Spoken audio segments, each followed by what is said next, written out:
The real reasons people struggling with addiction say no to rehab. Let me tell you about a recent event. A good-looking young man in his 20s was brought to a rehabilitation center by his family. He had been using drugs for years, specifically tramadol, and his health was beginning to fail. His parents begged him to enroll in the rehab program. His sister even promised to stay by his side every step of the way. But you know what he said? "No, I don't need it. I'll handle this myself." To his family, this was heartbreaking. To them, rehab was hope. But to him, rehab felt like punishment, shame, and loss of control. And he's not alone. Many drug users go through the same feelings. Studies show that only a small fraction of people struggling with substance use disorder ever receive proper treatment, especially when compared to people with other chronic illnesses like diabetes or hypertension. The question is, why? Why do so many drug users refuse the very help that could save their lives? Today, let's look at some of the real reasons behind this refusal. 1.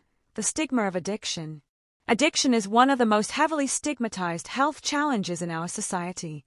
A drug user may already feel like a failure, someone who has let down themselves, their family, and their community. When society labels them as weak, addict, hopeless, or even a criminal, that stigma cuts even deeper. So imagine being in that mindset and then walking into a rehab center. Instead of feeling hopeful, many fear they'll just be judged more. This weight of shame keeps them locked in silence, choosing to endure the struggle alone rather than risk further humiliation. 2. Isolation. Addiction thrives in isolation. Many drug users believe it's a personal battle, something they must handle themselves. When family members or friends step in to help, it can feel like interference, like someone trespassing into their personal space. The sad part is, this instinct to deal with it alone often strengthens the hold of addiction, creating distance from the very people who could help break the cycle. 3. Financial worries. Rehab can feel expensive and uncertain. Many don't know what the costs will be, and the fear of financial strain weighs heavily. Imagine someone thinking, "My addiction is already hurting my family. Why should I add the burden of rehab bills on top of that?" The guilt becomes overwhelming, and instead of saying yes to treatment, they push it away, believing it's an extra burden their loved ones can't carry. 4. Time constraints. Life doesn't pause for addiction. People still have jobs, businesses, studies, and family responsibilities. To them, going into rehab feels like stepping away from their entire life. They might think, "If I stop now, I'll lose everything I've worked for." And so, they convince themselves that there's no time for recovery, ironically staying trapped in the very cycle that's destroying them. 5. Fear that rehab is restrictive.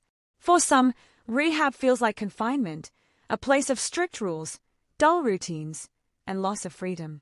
They see it as punishment rather than healing. This fear of being locked up or being in detention, as they imagine, is powerful enough to keep many from even considering the possibility of treatment. So where does that leave us? It tells us that the challenge isn't just about providing rehab centers, it's about changing how people see rehab in the first place. Rehabilitation is not punishment. It's not about losing freedom. It's about regaining it. It's the pathway to a healthier, freer, and more fulfilling life. A place where stigma is replaced with support, where shame is replaced with hope, and where isolation is replaced with community. If we can break the stigma, raise awareness, and show what recovery truly looks like, more people will have the courage to step into rehab, not as a prison, but as a doorway to reclaim one's life. Because recovery is not just about breaking free from drugs, it's about getting life back. If this message speaks to you, join me here at the Recovery Lab by subscribing. Yes, click the subscribe button now. Let's keep breaking the silence, spreading awareness, and creating a safe space for healing.